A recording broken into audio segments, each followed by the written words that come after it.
Ayer cuando estaba terminando a eso de las 9:05 el resumen de noticias, este que nosotros en chiste llamamos piripipí, o muy en serio quizá, no, decía que estaba terminando y yo miro mientras no estaba dando las noticias del mundo, miro, nosotros en general tenemos no sé por qué, el monitor de TN. Sí. A veces el de C5 o a veces el Nación Más, pero en general el que aparece es el de TN. Es el que nos lega Diego Iglesias. Es lo que nos lega Diego Iglesias, sí. Y decía que estaba mirando ahí y aparecía un cuadro de aumentos de tarifas de colectivo. Y me acuerdo que yo lo vi, me lo anoté rápido acá, y cuando volvemos del auspicio de la Cardeus, cuando Yami presenta la canción y que yo le pido un segundo para contar lo que estaba diciendo TN, con muchas dudas, porque dije, no van a hacer semejante brutalidad. No puede ser que estén haciendo esto. Y entonces, nada, informé con cierta duda y una de las primeras cosas que hice cuando me fui de acá después de las 12, tratar de chequear, estaba todo bien. Es decir, van a hacer semejante brutalidad. Y la verdad que fue un día, durante todo el día de ayer, que estuvo recorrido por brutalidades. Por brutalidades en serio, de que vos no podés creer que pase. Hay momentos que se pone distópico. Quédense a escucharlo porque van a ver, ayer yo le contaba recién a Diego, que después de terminar con Envidiosa a las 11:10 de la noche, agarré la resolución 2026. ¿Qué es la resolución 2026?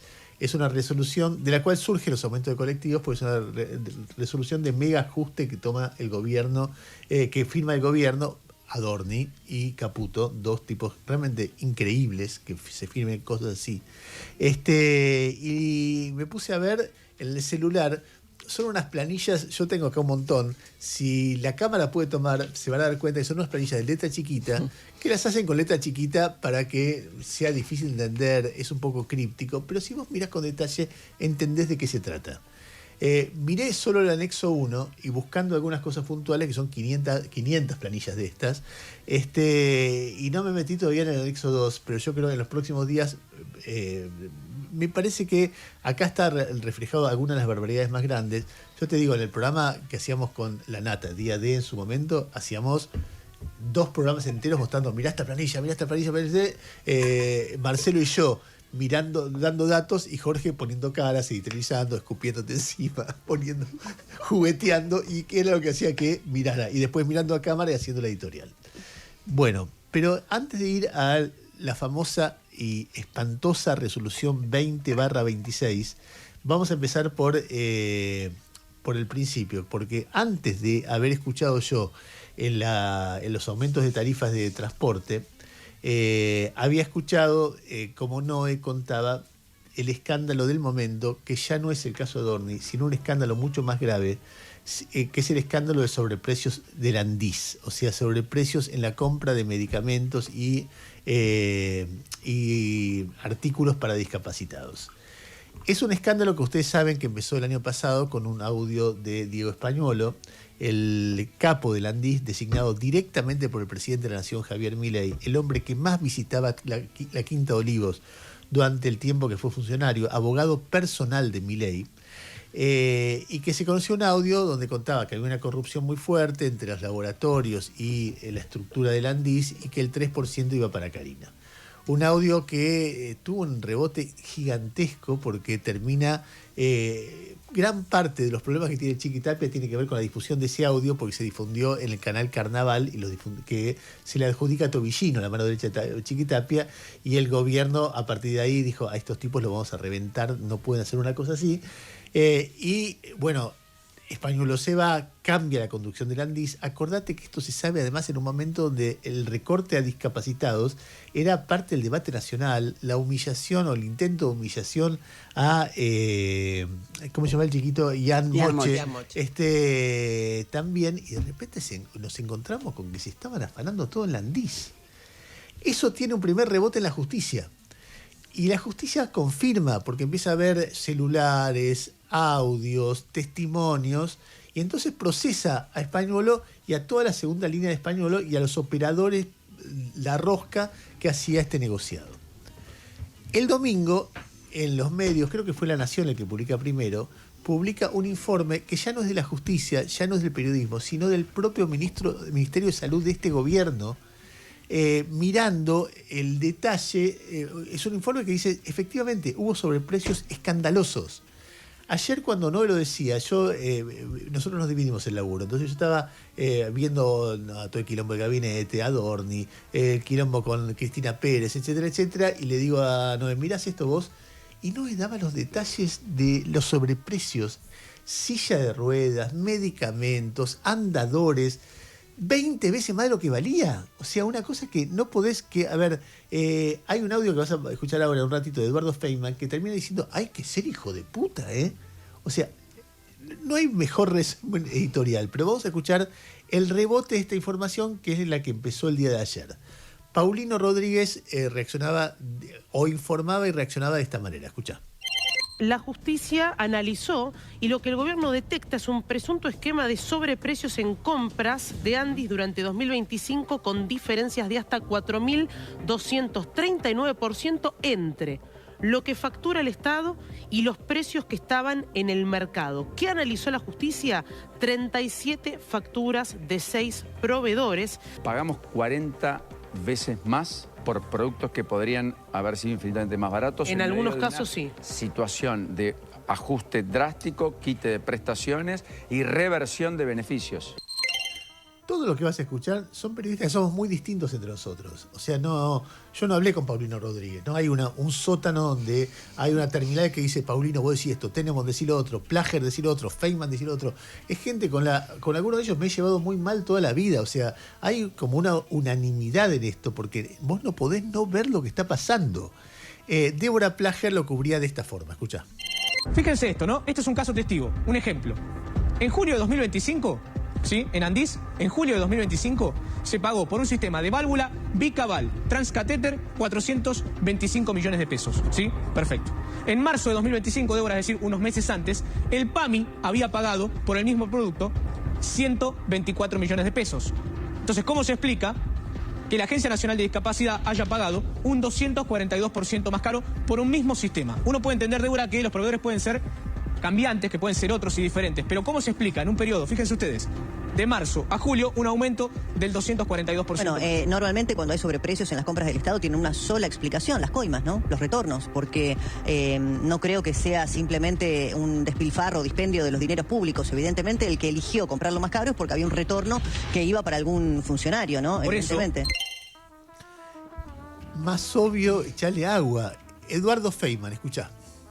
El propio gobierno detectó sobreprecios de hasta 4.239% en compras de andadores, sillas de ruedas y prótesis en el área de discapacidad.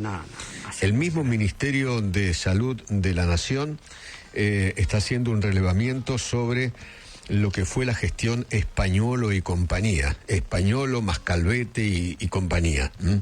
Y las barbaridades que ha encontrado, por ejemplo, desvíos críticos y sobreprecios en Andis durante el año 2025, el año pasado. El Ministerio de Salud analizó pagos efectuados para adquirir sillas de ruedas, andadores y prótesis, y las diferencias entre lo facturado y los precios de referencia oscilan entre los 300 y el 1000%. Y en algunos casos, la brecha supera los 2.000, hasta llegar a los 4.239 en un producto. En el rubro sillas de rueda, el presunto sobreprecio llegó al 2000%. Tenés que ser un hijo de puta, ¿no? Bueno, para decirlo, uno hablaba de coimeros, el otro hablaba de hijos de puta. Pablo Rossi decía esto. Andis compró válvula bicaval transcatéter por 425 millones de pesos. Ese mismo marzo de 2025, el PAMI pagó el mismo producto por 124 millones de pesos. Es decir, un 242% más. ¿Por qué? O sea, mientras el Estado, mientras estás haciendo un ajuste feroz en todas las áreas... Y en particular en discapacidad. Y en discapacidad, o sea, no tiene perdón de Dios esto, ¿no? Ahora, que me sorprende que todavía también siga siendo funcionario con estas revelaciones, ¿no? Yo extraño el gobierno que echaba a un funcionario sospechado de corrupción, pero también me da mucha curiosidad habían echado o separaron al tipo que había denunciado, entre comillas. El que se le filtró el audio diciendo que había coimas en el área, lo sacaron. Es decir, a uno investigado lo mantienen. Yo no entiendo cómo todavía sigue siendo funcionario. Sí, porque Fagnolo es funcionario en un lugar que no tiene ninguna función, pero como tienen miedo de echarlo para que no hable, no lo echan, no lo terminan de echar. Si uno mira hacia atrás, no encontrás una declaración de Milei repudiando a Spagnuolo. Ya hasta su propio gobierno informa sobre esto y el caradura te habla de la moral como política de Estado. Por favor, si algo quieren agregar a coimero, hijo de puta, malnacido, no tiene perdón de Dios. Me siento representada por toda esa descripción, pero solo quiero agregar que el Ministerio de Salud, me lo destacaba recién la colega Sofía Caram, le mando un beso.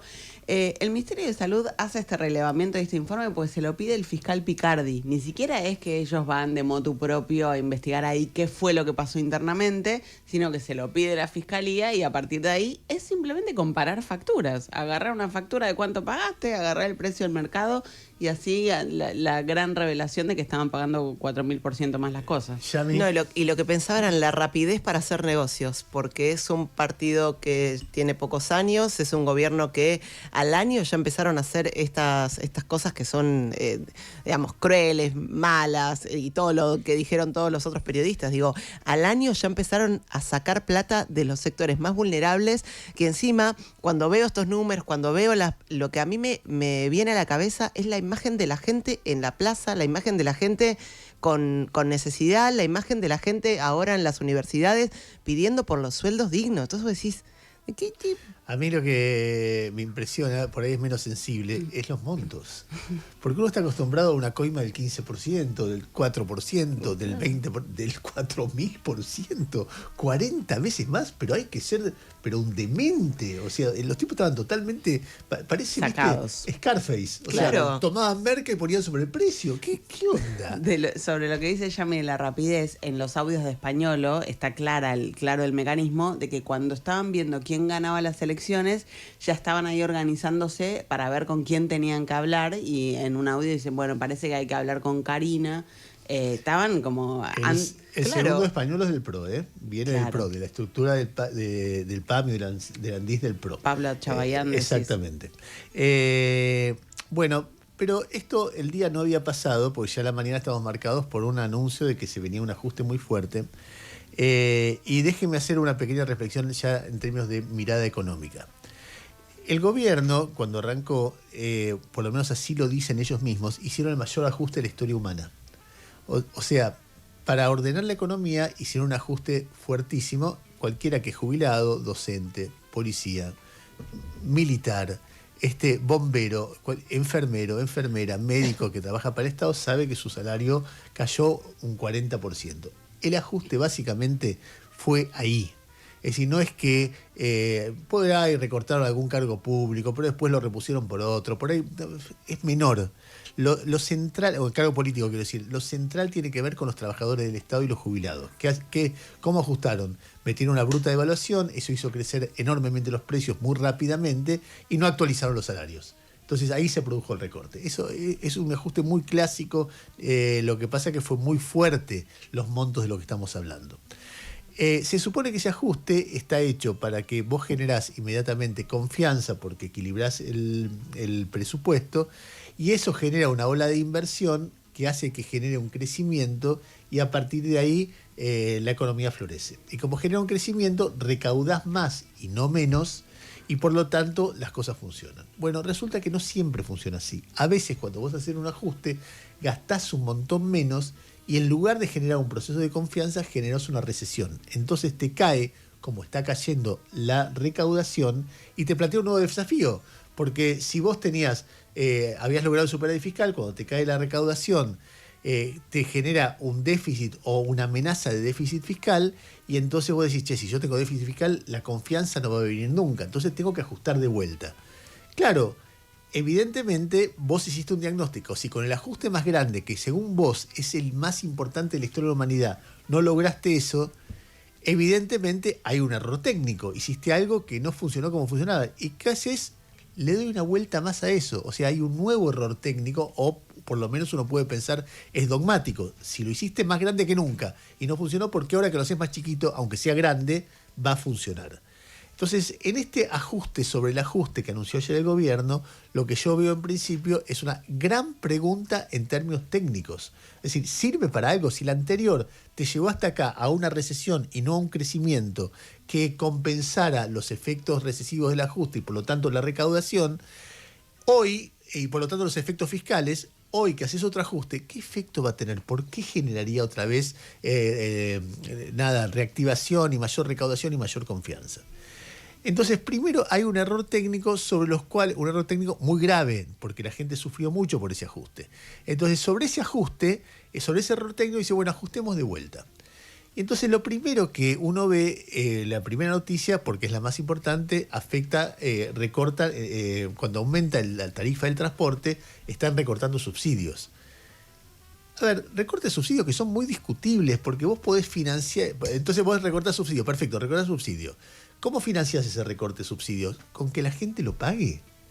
A ver, en un momento donde, por ejemplo, el precio de la energía se duplicó, o sea, por poner cualquier nombre, cualquiera de las empresas de energía, Galucho, Bulgeroni, Chevron, por hacer exactamente lo mismo, exportan la energía y se llevan un 70% más de guita que antes. O sea, se están recontraforrando.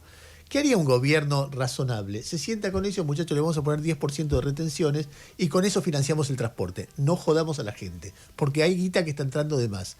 ¿Qué hacen estos? Joden a la gente. O sea que aún desde el punto de vista fiscal, vos tenés una alternativa muy elemental para hacer, porque el Estado además tiene mucho poder para regular, condicionar a empresas muy importantes, y las empresas muy importantes que se están forrando no van a tener ningún problema, o no les va a gustar, pero no va a tener ningún problema en ceder un poquito para que haya armonía. No se meten con eso porque los tipos trabajan para ellos. Entonces, ¿qué alternativa le queda? Recortar el transporte, subir las tarifas de transporte para recortar los subsidios. Y entonces y eso es un recorte de salarios. ¿Por qué? Porque la persona que gana 100, si se gasta más en transporte por el mismo transporte, le queda menos para gastar. Es obvio que es un subsidio indirecto al salario, el subsidio de transporte. Entonces, están recortando los salarios para mantener un superávit fiscal que no lo pueden mantener porque hay una caída de recaudación producto de un error técnico del mega ajuste del comienzo. La lógica es una lógica antipopular, injusta y encima uno tiene motivos para pensar que es inútil. Todo eso junto te hace un panorama que, vos ves brutos y crueles. Uno conoce permanentemente anécdotas de gente del conurbano que tiene uno de los problemas centrales que tiene es el costo del transporte para ir a laburar. A ver, si vos querés que la gente labure, por lo menos tratá de que pueda viajar. Conozco gente que duerme en la plaza de la esquina de mi casa, que tiene casa en el conurbano y que como no le alcanza para ir y venir todo el tiempo, durante la semana busca dónde dormir en la capital a cielo abierto. ¿Por qué? Porque no alcanza. Si la gente gana 500 lucas, 600 lucas y se le van 60, 70 de transporte y no alcanza. Es tan elemental y los tipos aumentan. 100% aumento de pasajes del transporte. Ahora, después me puse a mirar las planillas del otro ajuste. Y créanme, mamita, porque cuando vos ves 2,5 billones de pesos de ajuste, decís, ¿qué será esto? Cuando te metes, vamos a suponer, porque alguien, ponele woke como nosotros, aunque yo te discutiría ese concepto, pero vamos a asumirlo como que realmente uno es eso. Mira salud y educación. No empecemos, vamos a ¿qué mira alguien que tiene la prioridad en seguridad? ¿No? Entonces dice, a ver, cárceles. Se supone que va a haber guita para las cárceles porque uno quiere más gente en cana. O sea, el que las hace las paga, bueno, pero tiene que haber un lugar donde viven, porque si no... Bueno, servicio penitenciario. Leo algunas cosas a ver si lo encuentro. Acá está. Como era obvio, se me iba a traspapelar todo este quilombo. Bueno, acá está. Servicio penitenciario. Veo un primer recorte de 1.315 millones de pesos en maquinaria de equipo, en gasto de capital, en equipo de comunicación y saneamiento, en equipo educacional y recreativo, en equipo para computación, en equipo de oficinas y muebles. 1.315 millones de pesos menos de lo que este mismo gobierno, cuando envió el presupuesto, pensó que iba a servir. Luego, otra planilla. esto es la página 105 de 587. 1.354.850.000 pesos menos.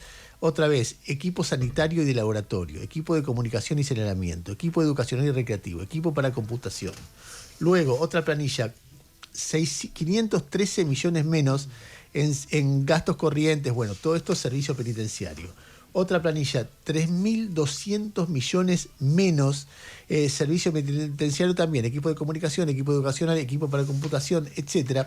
Y luego otra de 25.000 millones menos en distinto tipo de gastos que son gastos generales. Por ejemplo, Dirección Nacional de Migraciones. ¿Vieron esa dirección que dice para que no entren inmigrantes para vigilar? Bueno, a ellos le recortaron exactamente 4.000, alrededor de 10.000 millones de pesos. Todo esto es servicio penitenciario. Vos decís, bueno, vamos a la gente que cuida las fronteras, o sea, la gente que lucha, por ejemplo, contra el ingreso de drogas, Gendarmería Nacional. Un primer recorte de 550 millones de pesos en maquinaria de equipo, gasto de capital, bienes de uso, etc. Un segundo recorte de 894 millones de pesos, equipo de oficina, equipos sanitarios, equipo de computación. Bueno, se va repitiendo por repartición ítems parecidos. Y otro recorte para Gendarmería de 2.000 millones de pesos, insisto, sobre gastos que el gobierno consideró hace muy pocos meses que eran necesarios para cuidar las fronteras, cuidarnos a todos, luchar contra el narcotráfico, etc. Policía Federal, primer recorte de 313 millones de pesos, un segundo recorte de 70 millones de pesos y un tercer recorte de 528 millones de pesos. La Policía Federal fue relativamente protegida alrededor de eso. Bomberos, porque no hay incendios, recorte de 11 millones de pesos, primera planilla, 924 millones de pesos, segunda planilla, 270 millones de pesos, tercera planilla. También hay de Policía de Seguridad Aeroportuaria, también hay de cada uno de estos aspectos. Pero cuando vos te metés en salud, a ver si no se me traspapela esto, vamos a tratar de meternos, está de este lado, acá está. Acá tengo todas las planillas de salud, no todas, solamente las que más me impresionaron. Tenés que firmar esto. Escuchá lo que firmaron. Adorni, jefe de gabinete, Caputo, con el aval de los ministros, ¿no? Y del presidente de la Nación. Investigación, prevención, detección temprana y tratamiento del cáncer. Escuchá esto de nuevo. Investigación, prevención, detección temprana y tratamiento del cáncer. 63.000 millones de pesos le bajaron al tratamiento del cáncer. Pero ¿cómo van a firmar una cosa así? ¿Cómo se le ocurre a alguien firmar semejante barbaridad? Prevención y control de enfermedades transmisibles e inmunoprevenibles, 500 millones de pesos. Acá veo respuesta al VIH, infecciones de transmisión sexual, hepatitis virales, tuberculosis y lepra, 800 millones de pesos de recorte. Desarrollo de la salud sexual, de la salud sexual y la procreación responsable, 900 millones de pesos. Acceso a medicamentos, insumos y tecnología médica, 20.000 millones de pesos. Parece que estoy dando la lotería. La lotería de la desgracia. Prevención y control de enfermedades endémicas. Por ejemplo, obviamente el dengue, obviamente Chagas, obviamente la chikungunya y el antivirus que está tan de moda y el gobierno hace declaraciones. Recorte de 1.500 millones de pesos. Acá tengo funcionamiento de los sistemas provinciales de salud. O sea, los gobernadores que están negociando a ver cuánto compensa tal cosa, olvídense muchachos, los están regarcando. 25.000 millones de pesos. Y acá, chiquito, por ejemplo, para la Administración Nacional de Laboratorios e Institutos de Salud Carlos Malbrán, 782 millones de pesos. Yo leo esto y, a ver, hay un momento que me da como gracia la brutalidad y por momentos me agarra una tristeza. Y yo ayer, después de ver Envidiosa, estaba mirando eso y le decía a mi mujer que estaba leyendo un libro, le decía, che, escuchá esto. No, me dice, no puedes estar haciendo esto. Escuchá esto, no puede ser. Y después dejé de decir porque te vas a dormir mal. Yo me fui a dormir a la 1 de la mañana con toda esta carga, de decir, mirá lo que están haciendo estos chabones. Y entonces vos tenés ahí, después Milei sale a hacer pecho, a sacar pecho, te habla de la moral como política de Estado, y vos decís, y lo valiente que es, yendo contra la casta, ¿Qué casta? Está yendo contra los enfermos de cáncer. Entonces, y todo esto, insisto, porque yo no soy extremista, creo que tiene que haber equilibrio fiscal. Es algo muy difícil hacerlo sin crecimiento. Es decir, la gran discusión es, ¿generás crecimiento para que haya equilibrio fiscal, como fue, por ejemplo, 2002, 2003, 2004, 2005, o haces un ajuste fiscal y cómo haces? Porque si no hay crecimiento tenés un problema en la recaudación. No es fácil de hacer. Ahora, cuando vos elegís qué cortar y cómo cortar, y cuando vos venís de un fracaso, porque el ajuste más grande de la historia de la humanidad no alcanzó, y ahora tenés que hacer un ajuste más chico, y esta historia no termina, porque cada vez que haya más recesión, ellos van a generar más ajuste, ¿terminás cortando estas cosas? Mientras el choreo, ¿no? Mientras el choreo. Hay un debate respecto de la marcha universitaria que hay hoy, que es una marcha realmente muy necesaria. Uno tampoco se juega el destino de un país en una marcha, pero a mí me parece que, y son todos hitos pequeños, grandes, más o menos, qué sé yo, pero es muy necesaria porque es una marcha realmente de autodefensa frente a este proceso de destrucción que estamos describiendo. No estamos frente a un gobierno normal, no estamos frente a un gobierno de gente razonable que es de derecha, ponele, que a mí me encantaría que hubiera. Estamos ante una salvajada, es decir, ante gente que realmente son extremos, pero simplemente tener en cuenta, nosotros ayer poníamos el audio de Sandra Pita sobre cómo están los salarios, hay muchos audios y van a recorrer el día de hoy, pero antes de eso quería decirles lo siguiente. Miren, un episodio que a mí me hizo entender mucho la lógica de este gobierno y la lógica de la mentira es el episodio del FISU. ¿Qué fue el FISU? El FISU era un programa que tenía, creo que algo así como $4.000 millones de presupuesto, y que estaba destinado, un muy buen programa, que estaba destinado a hacer pequeñas obras en villas, en barrios populares. Pequeñas obras que nosotros, los que somos los privilegiados, que vivimos en la capital, damos por sentados. Por ejemplo, que el pavimento esté liso, para nosotros es algo, y si hay un pozo, si hay un bache, bueno, gran parte del país, los sectores más pobres, tienen calle de tierra. Que vivimos en la capital en barrios no pobres. Bueno, está bien, es cierto, pero digamos, el más pobre de la capital no es como el barrio mediano de Moreno. Entonces, una alcantarilla para nosotros es algo de todos los días, no en todos los lugares del país es así, y no en todos los barrios, y así cada uno de los pequeños detalles. Ese plan estaba hecho para financiar pequeñas obras que faciliten la vida de, no sé, yo me acuerdo, por ejemplo, en un momento el padre Paco Olivera nos explicaba que en la villa que él trabajaba, creo que era en Dock Sud, por ahí, en Isla Maciel, en un momento hizo una escalera para subir al puente. Bueno, esa escalera cambia mucho si hay o no hay. Y lo mismo, pequeñas pavimentaciones, no sé. Este gobierno voló, pero lo voló con una cosa muy miserable, que es haciendo un escándalo diciendo que había hecho de corrupción.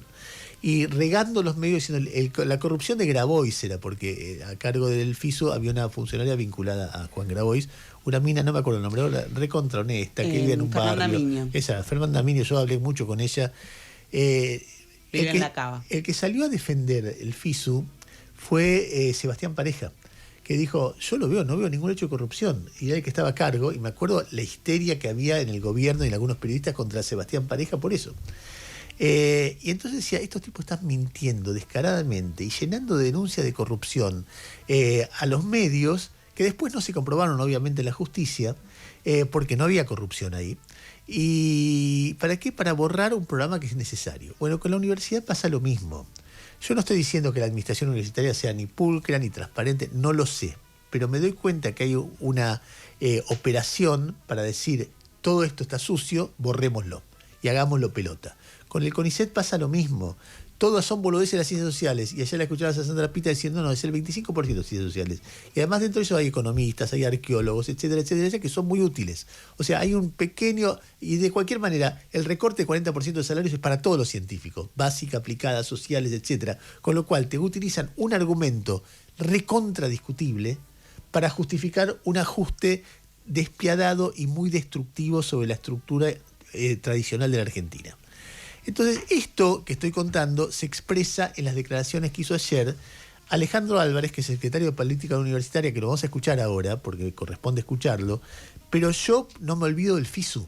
Entonces, cuando lo escucho a Alejandro Álvarez, veo el mismo mecanismo una y otra vez, aunque Alejandro Álvarez no se atreve a decir hay curro, porque no lo dice, porque no hizo ninguna denuncia judicial, pero te dice hay mala administración y te mete discusiones que no tienen que ver en nada con 40% menos de salarios para docentes universitarios. Escuchalo a Alejandro Álvarez. Dicen que el gobierno desfinancia las universidades. Tomemos como ejemplo la UNA. ¿Ustedes sabían que cada egresado de la Universidad Nacional de las Artes significa una erogación para todos los argentinos de alrededor de 400 millones de pesos? Mientras que el promedio nacional de costo por graduado de todas las universidades es de 57 millones de pesos. Bueno, después dice esto que vas a escuchar. Desde el principio de nuestra gestión siembran el miedo, afirmando falsamente que las universidades van a cerrar. Pero lo que nadie se pregunta es por qué tenemos una de las tasas de egreso más bajas de la región y casi un 40% de los alumnos no rinden ni una sola materia. Y todo eso lo vas a solucionar bajándole el 40% de salario a los docentes. Dale. La UBA alega que el gobierno no transfirió los fondos para el funcionamiento de los hospitales escuela, cuando sí se realizaron todas las transferencias correspondientes. El interrogante es ¿por qué la UBA quiere quedarse con el 95% del refuerzo para los hospitales universitarios, dejando solo el 5% para que funcionen los hospitales universitarios de todo el país el resto del año? Y finalmente, escúchalo. Argumentan que el dinero no alcanza. Sin embargo, el gobierno habilitó a las universidades a cobrar a los estudiantes extranjeros y decidieron no hacerlo. Hoy, cerca del 40% de los estudiantes de medicina de la Universidad de Buenos Aires son extranjeros y el 51% de los estudiantes de medicina de la Universidad de La Plata también lo son. Aún teniendo la posibilidad de cobrarles, las autoridades de las universidades deciden no hacerlo por cuestiones ideológicas. A ver, todo eso es discutible. De cualquier manera... Hay cosas que son mentiras directamente. A ver... que los estudiantes son extranjeros es mentira. Vos para anotarte en una universidad pública tenés que tener DNI argentino. O sea, son ciudadanos, en todo caso, nacionalizados argentinos. Lo que dice de que le giraron el presupuesto a los hospitales universitarios es mentira también, admitido por el propio Ministerio de Capital Humano, que primero en un comunicado dice: estamos viendo cómo les vamos a girar el presupuesto, se los deberían haber girado en enero, y que ayer hacen una ronda de prensa Sandra Petovelo y Alejandro Álvarez. Y en esa ronda de prensa recibieron a Infobae, a La Nación, para dar su versión. Dicen, bueno, que la marcha es política y qué sé yo, y en esa misma ronda de prensa dicen que están diseñando un nuevo criterio para distribuir el presupuesto de hospitales universitarios. El mismo día que el secretario de Políticas Universitarias dice ya le giramos la plata. Es totalmente falso, es mentira. No, y después los datos de que el 50% de los estudiantes de medicina son extranjeros, es un dato, es una discusión, yo no tengo idea si es así o si no, me resulta como muy exagerado, pero por ahí hay una presencia importante de extranjeros en medicina. Pero medicina no es la única facultad. No. O sea que de repente 50% de los estudiantes de medicina son extranjeros, pero eso representa el 2% o el 5% del estudiante total y en base a eso termina siendo una cifra ínfima.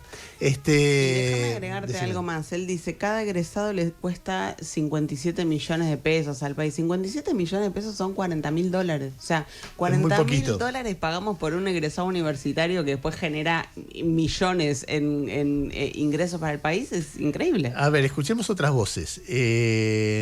Hay un compilado de decanos o de autoridades de las facultades de farmacia, de exactas y de veterinaria sobre fuga de cerebros de la universidad, o sea, docentes e investigadores que se van porque les bajaron el salario, que ya era bajo, un 40%. Escuchá.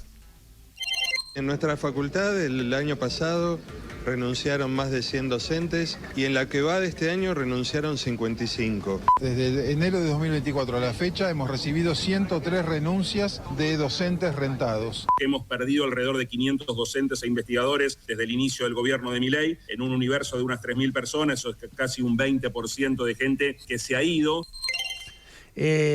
A ver, escuchemos a Helpi, creo que es Rubén Helpi, ¿no? El decano de la Universidad Nacional de La Plata. Escucha, rector. Yo creo que va a ser masiva porque la gente apoya a la educación pública, a la ciencia argentina, a la salud pública, doctor. Algo tan básico, sí, cuesta decirlo, ¿no? Hasta a mí me cuesta, digamos, expresarlo porque es increíble. Entonces yo creo que la gente va a pensar en uno mismo, en la gente, pero también piensa en los hijos, en los nietos. Es decir, no quiero poner muy dramático, pero es la realidad. Es Ricardo Helpi y es el rector de la UBA. Mira qué error mío. Guillermo Durán, creo que es decano de Exactas, ¿no? Escuchá. Tenemos muy en claro es que tenemos que tener mañana una movilización súper contundente para forzar al gobierno nacional a que implemente la ley de financiamiento universitaria, que ya ha sido refrendada por el Poder Legislativo, por el Poder Judicial, por la sociedad en todas las movilizaciones que hubo. Bueno, si quieren dejar de jugar por fuera de las instituciones, por fuera de las reglas de juego de la democracia, lo que tiene que hacer el gobierno, por más que no esté de acuerdo, ya sabemos que no está de acuerdo porque filosóficamente quiere destruir a las universidades públicas de calidad, lo que tiene que hacer es aceptar esas reglas de juego de las instituciones e implementar la ley de financiamiento universitario ya. Vas a escuchar ahora a Nicolás Pozosic. Nicolás Pozosic, Poznick, decía, fue noticia, fue tapa de Clarín el día domingo, como un docente universitario que además, para completar su ingreso, maneja Uber o alguna de esas aplicaciones, y lo contaba de esta forma. Escuchá. Hoy el ingreso en la docencia para mí representa un 25% de mis ingresos. Lamentablemente, y entonces el resto del tiempo tengo que estar en el auto generando el resto de los ingresos para mantener un plato de comida, básicamente en el hogar. Esa es la realidad que tenemos los docentes universitarios, y en realidad lo que te hace es llevarte a otro tipo de ingresos, que lo que implica es que te saque de tu preparación académica, de tus investigaciones. Muy bien, ese es de Mario Donel. Lo reconozco. Así que cuestión es que hoy hay una marcha universitaria muy importante, y dado el contexto, insisto, ojalá vaya la mayor cantidad de gente posible, ojalá haya, no sé, montones y montones de argentinos en Buenos Aires y en todo el país defendiendo esto que somos. O sea, no hay otra cosa. Todo lo que uno recibe del gobierno respecto a las universidades es agresión, más agresión, más agresión, más agresión. Y la verdad que, no sé, me da la impresión de que una sociedad es mejor si tiene universidad pública.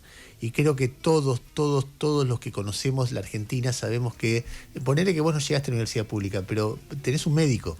Y está bueno que haya médicos en una sociedad. Y los médicos son masivamente formados en la universidad pública. Preguntale la próxima vez que vas, o tu hijo va al dentista, y preguntale dónde se formó. O de repente, no sé, tenés un arquitecto, el arquitecto, preguntale dónde se formó. O tenés a alguien que investiga en un laboratorio para tratar de detectar una enfermedad, preguntale dónde se formó. Siempre es la universidad pública.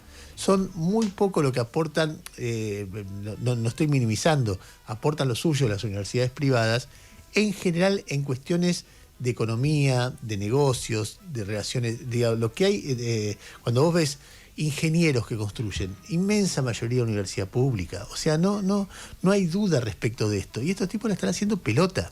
Entonces, no están discutiendo cosas de mala administración, porque todo lo que dicen, estoy dispuesto a que se discutan arancelamiento, por supuesto moderado y selectivo, exámenes de ingreso, a quién si se puede cobrar algunas cosas o no, todo eso se puede discutir, pero en un contexto distinto. Si vas a barrer con todo, no hay discusión posible. Bueno, cuestión, termino con una cosa antes de darle pie a Noé con todas las noticias que ella siempre tiene. Ayer el gobierno festejaba que bajó el riesgo país por debajo de 500 puntos. ¿Qué significa esto? Significa, el riesgo país es una metodología mundial para definir cuán confiable es un país para prestarle guita. Es decir, si un tipo dejó de garpe al Santander Río, dejó de garpe al Galicia, dejó de garpe al Provincia, cuando va a pedir un crédito al Banco Ciudad, hay un registro para decir, che, este tipo me dejó de garpe 3 veces, seguramente te deje de garpe. ¿Le prestamos? Bueno, prestale, pero meter un interés de la concha del mono para que cubrirte el riesgo. Bueno, eso es el riesgo país aplicado a los países. Entonces, la Argentina tiene 500 puntos, eso significa que por cada dólar que te prestan tenés que pagar 9% más anual en dólares, y tenés que tener una economía que genere 9% en dólares, y eso no tenemos. Por eso el gobierno quiere bajarlo. Entonces, ¿cuál es la teoría? Que si vos ajustás mucho, exprimís a la sociedad lo más que puedas, sacás plata de ahí y lo pagás en deuda, va a bajar el riesgo país a tal punto que en un momento va a ser muy barato financiarse. Entonces vas a reemplazar deuda con deuda y ya no vas a tener que más exprimir a la sociedad. Y entonces cuando pase eso, la sociedad, el país va a crecer indefinidamente y vamos a ser felices. Bueno, es difícil encontrar un lugar que pase, pero lo que estamos viendo ahora es la parte del exprimidor. Van exprimiendo y todavía la gente no es feliz. Hay otros métodos alternativos o más moderados que no están tan desesperados por la mirada de los mercados y que después, por ejemplo, lo que pasó entre el 2002 y el 2006 fue el enfoque distinto. Es decir, ¿sabes qué? Dejamos de pagar esta deuda, la renegociamos, hagamos que el país crezca en estas condiciones y después la pagamos. Y funcionó un poco mejor. Después se zarpó, como todo en la Argentina, pero funcionó un poco mejor. No digo que ese sea el mecanismo alternativo, digo que esta es una mirada extrema sobre el tema. Entonces es que, bien, menos de 500, pero no alcanza, tenés que tener menos de 400, menos de 300, tenés que seguir exprimiendo. Y claro, te puede generar un problema de recaudación o un problema de malestar social, que en un momento digo, ¿sabes qué? Metete al riesgo país donde sea. ¿Qué querés que te diga? Pero el gobierno va por ese lado, por eso dice, bien, el riesgo país. Riesgo país bajo, sin guita en el bolsillo de la gente. Y si vos en el medio lo que estás haciendo es recortar salarios por vía del aumento de transporte, y es muy difícil que la gente se enamore de un gobierno así. Y después se empieza a hablar del riesgo cuca. Bueno, si vos estás gobernando como estás gobernando, para quien estás gobernando, cuando, insisto, hay alternativas muy evidentes, pero claro, tenés que gobernar para la gente, y naturalmente la perspectiva de que el kirchnerismo gane va en algún momento a instalarse. El kirchnerismo, o de repente Miriam Bregman, o de repente, como quiere Yami, alguien que esté a la izquierda de Miriam Bregman. Y a desalambrar, como quien dice. Noé tiene otras noticias. Dale, Noé. Sí, te agrego además que en este primer cuatrimestre del año el gobierno ya venía recortando, o sea, no es solamente el recorte que anuncia ayer en el boletín oficial. Si mirás puntualmente el tema universidades nacionales, había recortado ya en este primer cuatrimestre del año el 8% en transferencias a las universidades nacionales, con un recorte del 6% en salarios y de casi el 20% en los fondos de funcionamiento. Así que el recorte sobre el recorte, y vos decías recién, o hace un ratito hablabas de los gobernadores. Hoy si recorres las tapas de algunos de los diarios de las capitales de las provincias, y la mayoría habla de cómo le está pegando esto que vos leías recién a cada una de las provincias. La tapa de uno de los diarios en Córdoba es Córdoba muy afectada por este nuevo recorte, la tapa de la mayoría de los diarios en el interior. Y los gobernadores, la verdad que están atravesando una situación muy complicada. Ayer Gustavo Sáenz pidiendo que el recorte del gas que el aumento del gas no le impacte tanto a Salta. Ayer también versiones y videos, no fue confirmado oficialmente, pero los medios chubutenses lo dan por válido, del ministro de Educación de Chubut saliendo por los techos del ministerio porque hay una protesta de docentes hace un montón de días y el tipo no podía salir del edificio. Entonces, la verdad que la situación se está complicando cada vez más en las provincias. La Iglesia Católica reclamando a viva voz, ya no sabe de qué manera decirlo, por la situación que están atravesando distintas personas. Una de las máximas autoridades de la Iglesia Católica en Córdoba ayer habló de un régimen sádico, sadismo de Estado, dijo sadismo de Estado. Bueno, esta es la situación. El gobierno, por supuesto, ayer festejó la baja del riesgo país, festejó también lo que fue el indicador de inflación en la Ciudad de Buenos Aires, que fue más bajo que para abril que el de marzo. Ayer midió 2,5 la inflación porteña para abril, venía de un 3%, muy baja en alimentos, 1,4 en alimentos, lo cual le permite al gobierno prever que va a estar más baja también la inflación nacional, que la vamos a conocer este jueves. Pero de todas maneras, en este contexto siguen apareciendo denuncias, siguen apareciendo casos. Uno doméstico denunciado por Marcela Pagano, que está advirtiendo que Karina Milei contrató a su mejor amiga en el Estado, una persona que se llama Andrea Valeria Juárez, y dice la diputada Pagano que esta mujer solamente ingresó 2 veces en el último año a Casa Rosada, o sea, una ñoqui, básicamente. Pero otra denuncia ya de carácter internacional y que tiene que ver con la estructura de financiamiento de los gobiernos de derecha y de ultraderecha en todo el mundo, que nosotros hemos llegado a sospechar a partir de la cantidad de viajes que hubo de integrantes de La Libertad Avanza a la Hungría de Víctor Orbán, por ejemplo, ese tipo de cosas que acá miramos mucho referida a los ingresos de la Fundación Faro y a dónde se aplican esos ingresos a la Fundación Faro, y que aparece también este financiamiento de la derecha y la ultraderecha con un episodio en Honduras, con audios filtrados del expresidente y del presidente actual de Honduras, o sea, audios, llamadas filtradas, chats de WhatsApp filtrados, realmente del máximo nivel. Son audios que están publicados en un sitio en Suiza y que fueron revelados por un medio que se llama Diario Red. Ese diario está dirigido por Pablo Iglesias, ex secretario general de Podemos, ex vicepresidente del segundo del gobierno español. Y en esos audios... Perdóname, y que han rebotado en toda la prensa europea. Sí. No es que esto es algo, vos podés decir Pablo Iglesias, un tipo de izquierda, ponele, pero después ya todo el periodismo europeo le está dando entidad. Efectivamente, y que no han sido desmentidos además por sus protagonistas. Pero en esos audios, el expresidente de Honduras, del que hemos hablado en este programa, porque es un tipo que estaba preso por narco y que hace 2 años Trump lo indulta, mientras bombardeaba Venezuela supuestamente por tráfico de drogas, el expresidente de Honduras, Juan Orlando Hernández, que va hablando con diferentes líderes regionales para formar o financiar un sistema de desinformación en contra de la izquierda regional. ¿Y quién aparece poniendo guita ahí? Según dice este tipo, este expresidente hondureño, Javier Milei. Vamos a escuchar los audios. En este primer audio, el expresidente hondureño Hernández habla con el actual presidente, con Nasri Asfura, y le pide plata. Asfura, que es la primera voz que vamos a escuchar, le dice, sí, yo te mando plata, pero ¿para qué? Escuchen el audio.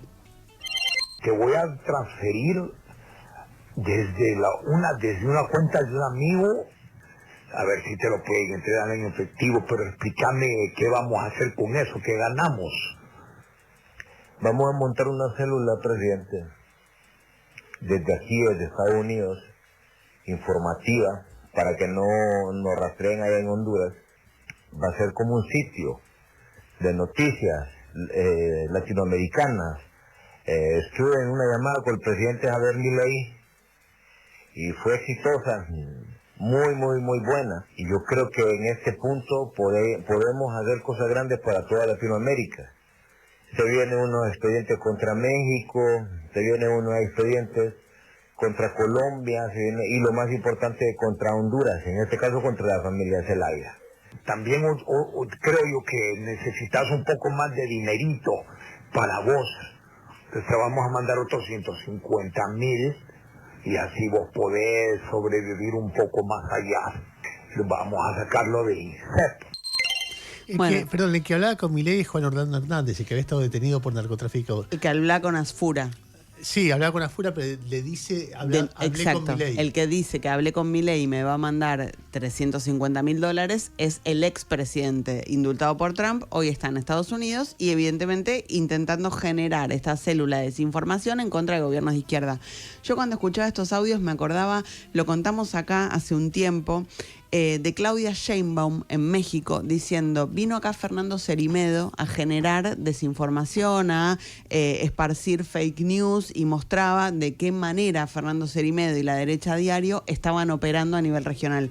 Bueno, hay financiamiento para esto, evidentemente que lo van consiguiendo este tipo de personajes. Bueno, aparece Milei mencionado en este audio, no solamente en la charla entre Hernández y Asfura, sino también en otro audio en el que Hernández habla con la vicepresidenta actual de Honduras, la vicepresidenta de Asfura, también contándole que Milei puso plata.